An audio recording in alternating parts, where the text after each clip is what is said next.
you made an identity politics argument based on your identity, which strikes me as a contradiction of sorts. That was weird to me. There's the support of politics based on someone's identity and the support of opposition to that, right? I don't.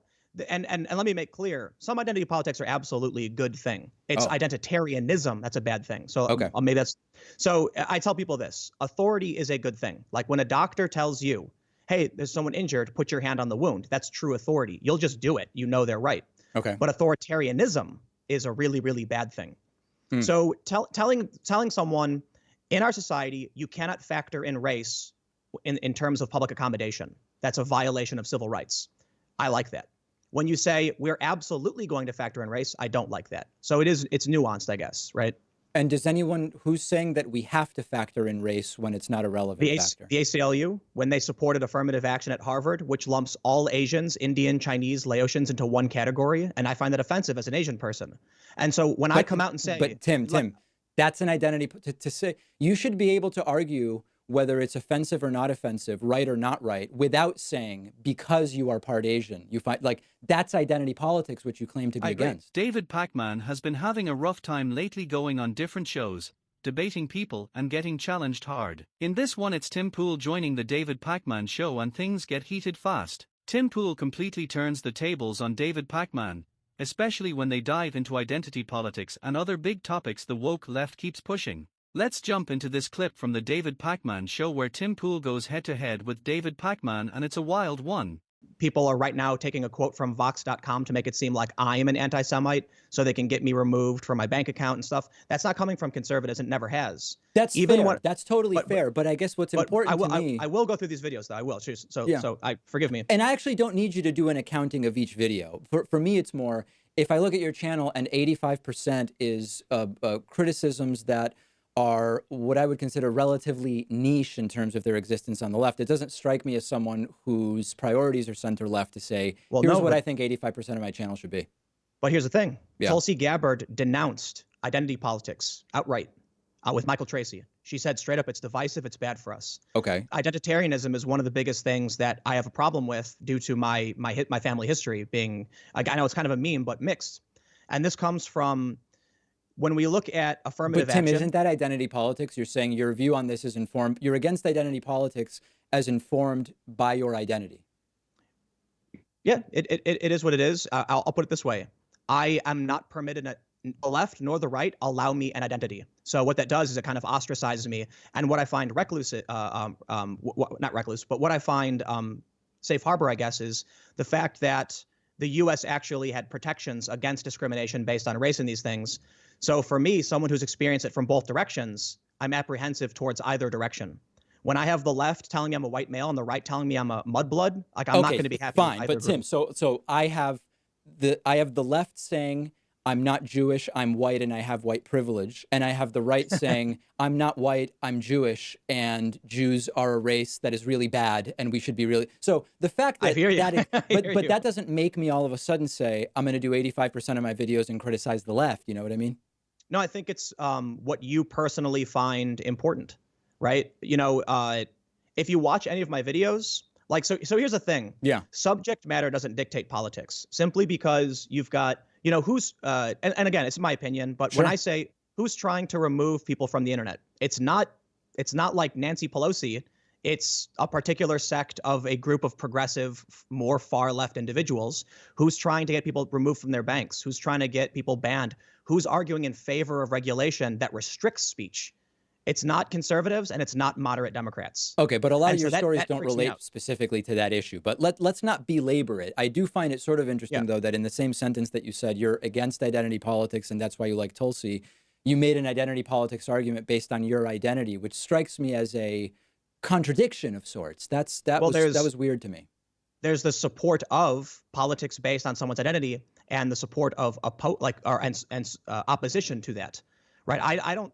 And let me make clear, some identity politics are absolutely a good thing. It's identitarianism that's a bad thing. So maybe that's— so I tell people this: authority is a good thing. Like when a doctor tells you, "Hey, there's someone injured. Put your hand on the wound." That's true authority. You'll just do it. You know they're right. Okay. But authoritarianism is a really, really bad thing. So telling someone In our society, you cannot factor in race in terms of public accommodation. That's a violation of civil rights. I like that. When you say we're absolutely going to factor in race, I don't like that. So it's nuanced, I guess, right?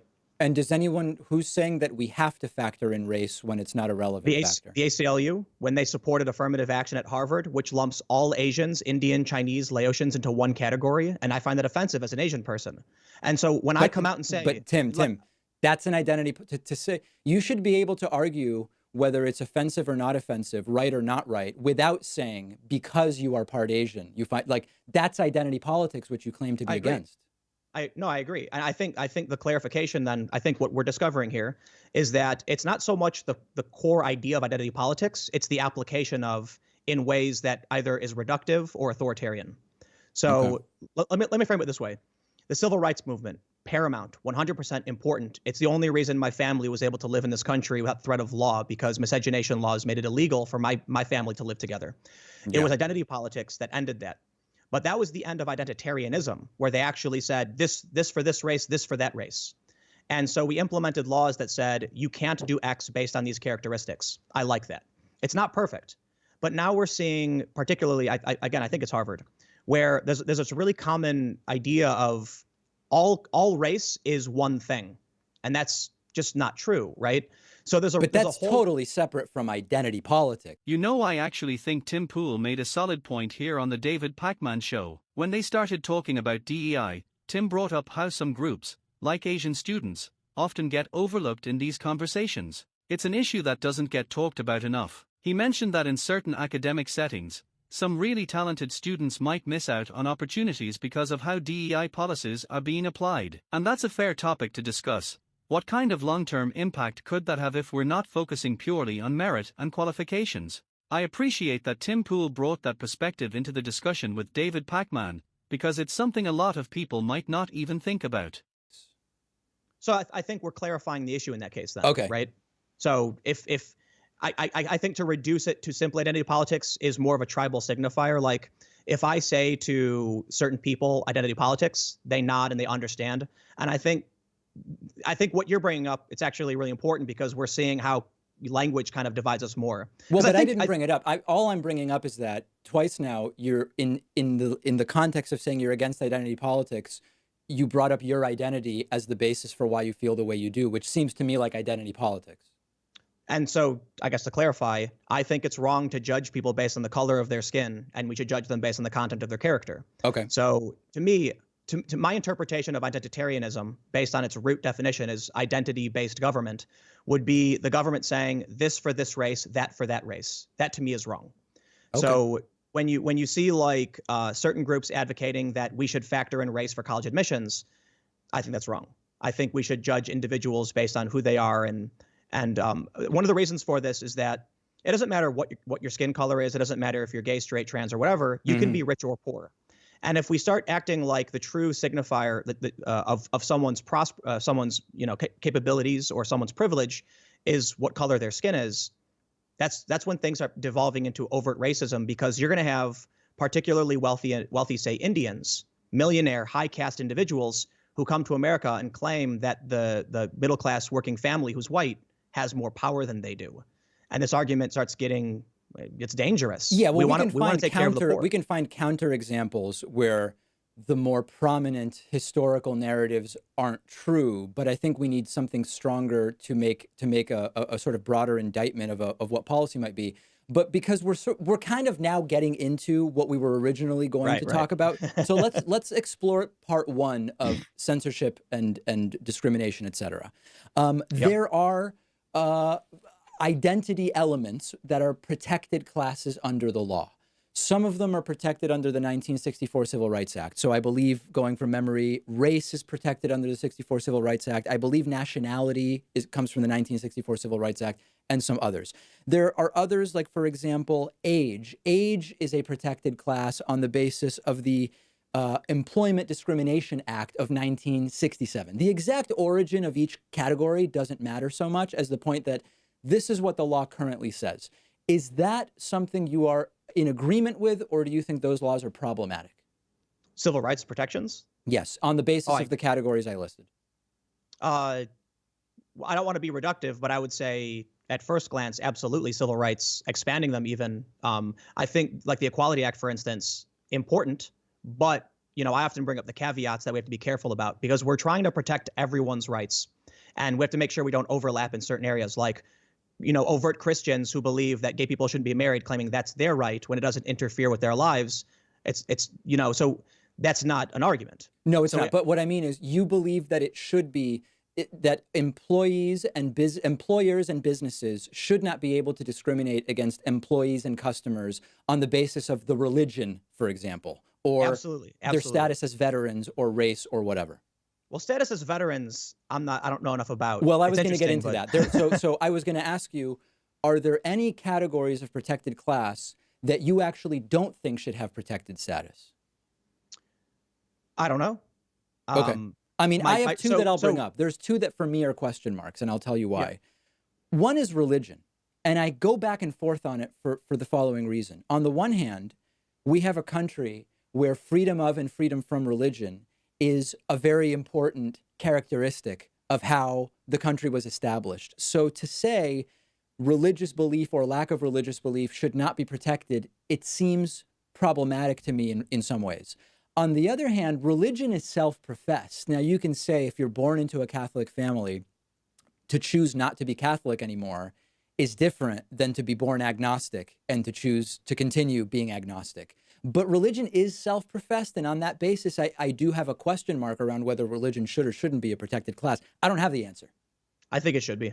You think it should be? And partly because it's long-standing from the foundation of the country, right? The idea of I don't know how far back it goes, but the idea that you could come here and be safe to believe what you believe and live.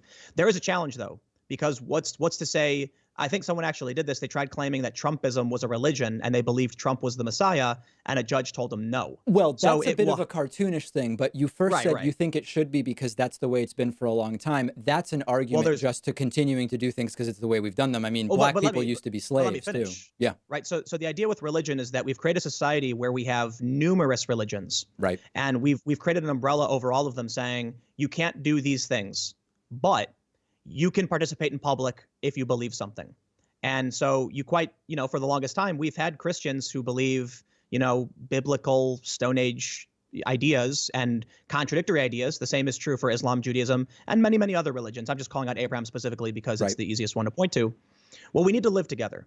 We can't go to Muslims and tell them you're not allowed to believe this anymore, but we can say the practice of doing X based on the Quran or the Bible is against the law. So we do restrict certain practices if it's a violation of the law. Sure, yeah, but those are called crimes, and then it doesn't matter sort of why you're doing it. If something's a crime, it's a crime. I guess my question is, if you say I am part of the Pentecostal religion, that's a sort of self-professed choice, and to me, it's much closer to being someone who skateboards than it is to being someone who's Asian. So for me, religion as a sort of choice that people make is closer to other choices that people make, and it's not an immutable characteristic. So I think if there was a case to be made against protecting religion on that basis, it would be that it's just something people choose. I don't entirely disagree. I think that's a really good point. I think my concern would be, would we remove the protection of religion and then all of a sudden, bakeries and whatever start saying no to people and businesses start restricting access to tax-paying Americans? So, but let me do this. Let me explain to you my rationale for why the baker in Colorado should bake the cake, right? Okay. We all pay taxes. If you want to argue we shouldn't, that's a different argument. Right now we do. That means my money goes towards the roads, it goes towards the plumbing, it goes toward the collective defense. The building you have where you sell goods exists in a space I am contributing to. Let me know in the comments who you think won this debate between Tim Pool and David Pakman. Even though this clip originally aired on David Pakman's own channel, many viewers believe Tim Pool made some powerful points that challenged the usual narrative. At this point in his career, Tim Pool was still identifying as centre-left, yet even then, he openly criticized the growing polarization and the extreme views he saw on the left. Over time, both Tim Pool and David Pakman have become strong voices on opposite sides of political commentary, and this debate perfectly captures that divide. Comment below, who do you think came out stronger in this Tim Pool versus David Pakman debate?